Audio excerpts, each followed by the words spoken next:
O item 14 do nosso material didático, estamos agora na página 23 do nosso livro 6 de História da Igreja. Vamos falar sobre os anabatistas paulicianos na Trácia, no ano 970 da era cristã.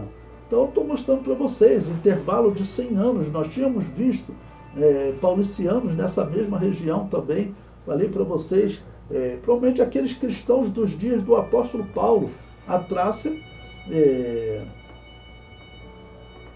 era uma região evangelizada há muito tempo. Bom, então o ano é 970 da era cristã. Observe que alguns historiadores afirmam que os anabatistas bogomilos habitavam a Trácia e afirmam também que os paulicianos habitavam nessa região. Ou seja, eles estão dando nome segundo o que eles identificam, segundo o que eles conhecem, não? Mas são todas igrejas anabatistas. Bom, coloquei aí o historiador John Christian para vocês, que é um anabatista, e ele vai citando historiadores. Ele diz: no ano de 970, o imperador John Tzimices transferiu alguns dos paulicianos para a Trácia e concedeu-lhes liberdade religiosa. E é reconhecido que eles eram fiéis aos seus interesses. No início do século VIII, suas doutrinas foram introduzidas e espalhadas por toda a Europa, e seus princípios logo atingiram profundamente o solo estrangeiro.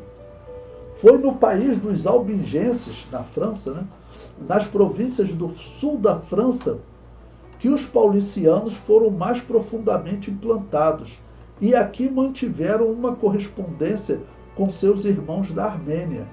A fé dos paulicianos viveu no Languedoc e ao longo do Reno, como o cristianismo submerso dos cátaros, e talvez também entre os valdenses. Porque os valdenses também eram anabatistas. Os cátaros também eram anabatistas. Esse historiador aqui está relatando o ano 970, quando surgiu um imperador que ele falou: olha, aqui na região da Trácia, vocês podem vir para cá, vou dar liberdade a vocês. Na região da Morávia, nós vamos encontrar também imperadores que vão fazer isso. Vão dizer para o Papa: olha, eu não vou perseguir essa igreja. Nós temos documentos dessas histórias. São documentos comprovados na história. Então, hoje o historiador sério, ele sempre diz que existiam igrejas anabatistas. Tem outra reportagem que eu já vi, outro artigo dessa revista super interessante, que eu citei também, em que eles falam abertamente, Hoje está provado que haviam muitas igrejas anabatistas antes de Lutero, muito antes de Lutero. O comentário prossegue. Os anabatistas valdenses, descritos pelo imperador Christian, eram cristãos fugindo da perseguição católica. Eles vão entrar na história em cerca de 150 anos, ano 1120, quando é encontrada uma pequena confissão de fé. O historiador prossegue. Uma coisa é certa: na Itália, na França e ao longo do Reno, os paulicianos e os albigenses foram encontrados no mesmo território, e não havia grandes diferenças entre eles na prática e nas doutrinas. Os escritores chegam ao ponto de afirmar que houve uma sucessão de igrejas e de interesses. É bem atestado que em meados do século XI, aí já vai para o ano 1000 até o ano 1100,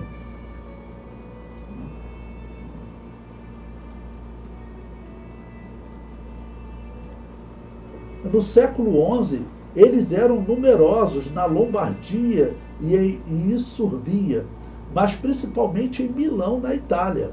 Falando de regiões da Itália onde eles viviam, E não é menos certo que eles viajaram pela França, Alemanha e outros países.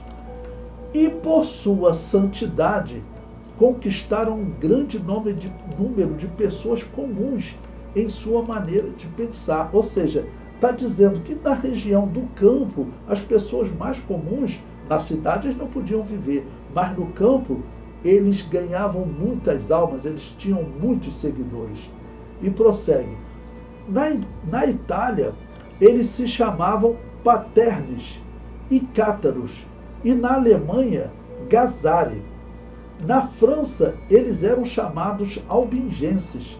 Eles foram chamados búlgaros, principalmente na França, porque alguns deles vieram da Bulgária e também eram conhecidos com o nome de Boni Homines, né? Isso aqui, como eu disse, esse historiador, a obra dele, História dos Batistas, é uma das obras mais confiáveis de história da igreja.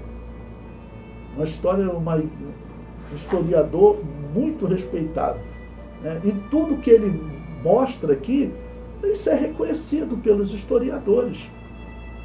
Então, eu digo que não tem como negar que existiam-se muitas igrejas que principalmente não aceitavam o batismo de recém-nascido e não faziam invocação ao mundo dos mortos, não acreditavam em purgatório. E eu estou mostrando para vocês que esse é o padrão da igreja de Roma desde Constantino, é até hoje.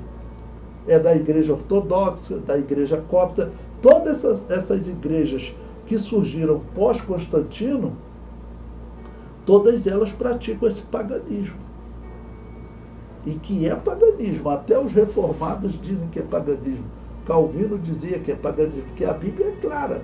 Esse negócio de invocação ao mundo dos mortos é paganismo. A diferença é que os calvinistas dizem que saíram dessa igreja que praticava paganismo. E eu digo a vocês para não cometerem esse erro, porque é um erro grave. O comentário prossegue. Observe os muitos nomes usados para descrever esses cristãos: paternes, gazari, cone, romines, albingenses. São as mesmas igrejas que os católicos chamavam de montanistas, novacianos, donatistas, niobitas, acéfalos, paulicianos, bogomilos e sabianos, e certamente outros nomes que eles iam dando. Você viu, alguns eram chamados de búlgaros, porque foi uma igreja que veio da região da Bulgária. Aí chegou na região da França e os franceses chamavam eles de búlgaros. Mas eram o quê? Eram anabatistas. Bom, o mesmo historiador John Christian prossegue. Voltando às doutrinas e práticas dos paulicianos, descobrimos que eles faziam uso constante do Antigo e do Novo Testamento. Uma pausa aqui para explicar a vocês por que isso é importante. Porque os católicos, protestantes e reformados, eles, podemos dizer que eles abandonam o Antigo Testamento. Em que sentido? Eles dizem que aquelas profecias do Antigo Testamento, que Isaías, Ezequiel, Daniel fizeram sobre o povo de Israel, que essas profecias elas foram anuladas. Elas não vão se cumprir mais. Para vocês verem a gravidade de se unir a essas igrejas. Eles dizem que eles, por terem rejeitado Jesus, a profecia para eles não se cumpre mais. Porque eles acreditam que eles já estão em Apocalipse 20, que o mundo já vai acabar, que Satanás está preso, e que o mundo vai acabar a qualquer momento. É isso que eles acreditam. Eles não acreditam que Jesus vai reinar aqui na Terra por 1000 anos. Essa é uma heresia grave, tá bom? Então, eles, se você perguntar para eles sobre as 70 semanas de Daniel, ele vai dizer que não existe um cumprimento futuro das 70 semanas de Daniel, essa semana que falta. Tem um deles, né, chamado Augusto Nicodemos, tem um vídeo na internet que ele fala, olha, não dá ouvido para o que esses pregadores falam aí na internet, que Israel é um relógio de Deus. Quem fala isso é a Assembleia de Deus, e eu continuo defendendo que Israel é sim um relógio de Deus, porque Jesus Cristo falou, né? Jesus Cristo falou que o anticristo, ele iria em algum momento impor uma abominação desoladora que Daniel havia profetizado. Se Jesus disse que a profecia de Daniel vai se cumprir, está lá em Mateus 24:15, né? Quando virdes da abominação da desolação de que falou o profeta Daniel, quem lê que entenda. Então Jesus está dizendo que a profecia de Daniel vai se cumprir. Aí vem um reformado que se considera a igreja da história, dessa história horrível, né? Aí diz que não, a profecia de Daniel não vai se cumprir, Israel não é o relógio de Deus. Quer dizer, ele está contradizendo Jesus, eu tenho que chamar ele de falso profeta, né? A Bíblia exige que eu faça isso.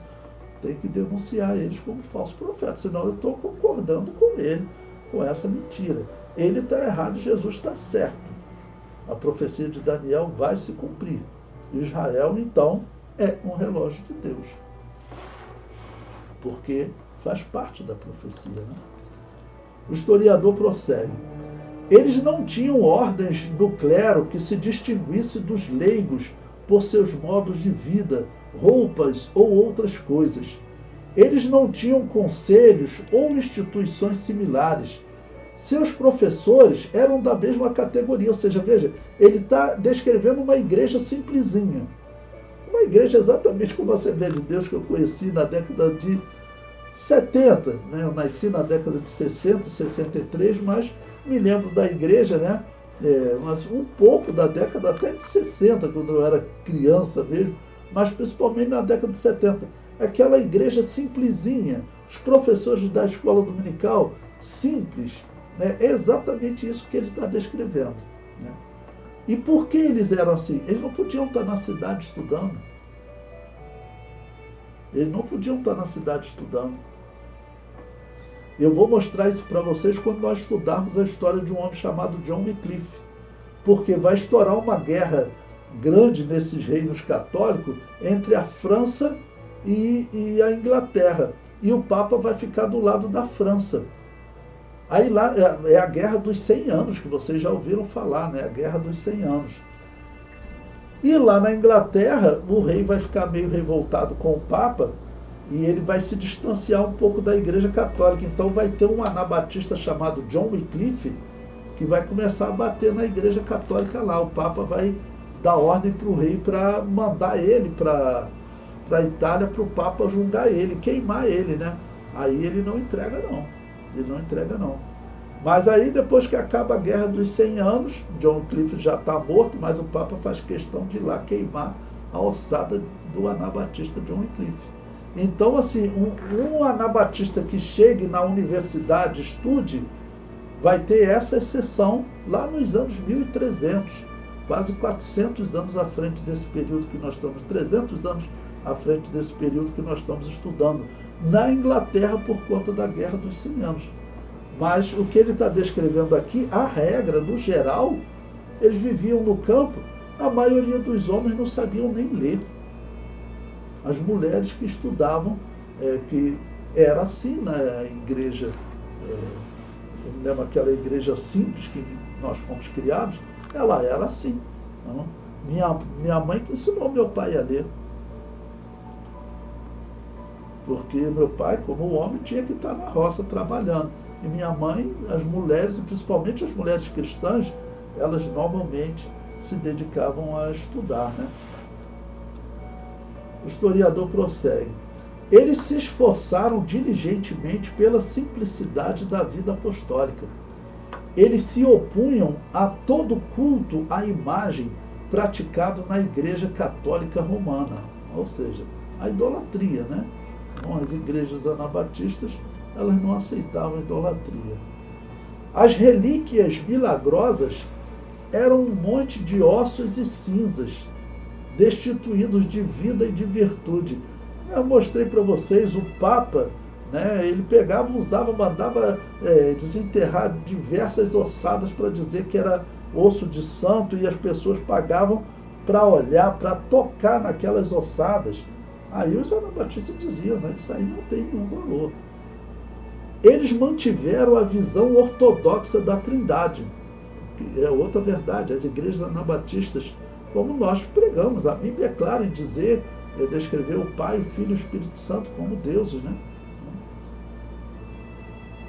E a natureza humana e sofrimentos substanciais do Filho de Deus. Ou seja, eles descreve aqui algumas doutrinas do que eles pregavam, as doutrinas elementares. Né? E eram igrejas anabatistas, eu comento. Em alguns momentos, o papado estava tão envolvido com política e briga por poder que os anabatistas tinham um pouco mais de tranquilidade. O exemplo foi no ano de 974, quando Bonifácio VII estrangulou Bento VI. Um papa estrangulou o outro, né? Para chegar ao cargo máximo da igreja, alguns pontífices são acusados de terem mandado empacotar seus antecessores. Bonifácio VII foi o mais cruel deles. Estrangulou com as próprias mãos Bento VI, em 974. Expulso de Roma, voltou 4 anos depois, e ainda depois Bento VII.